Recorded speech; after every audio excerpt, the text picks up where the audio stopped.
Hello there once again, my friends and my family around the world.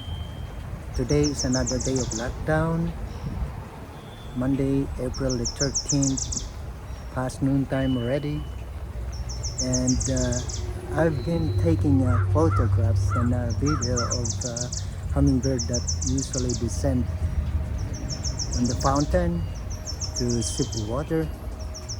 And the way I set up my camera, I put it closer, like 10 feet away. I have my camera right there with the DJI Ronin ES gimbal and the water fountain right there. Hopefully we're gonna get this pandemic over soon, and just pray, you know. And for the meantime, enjoy your forced vacation, right?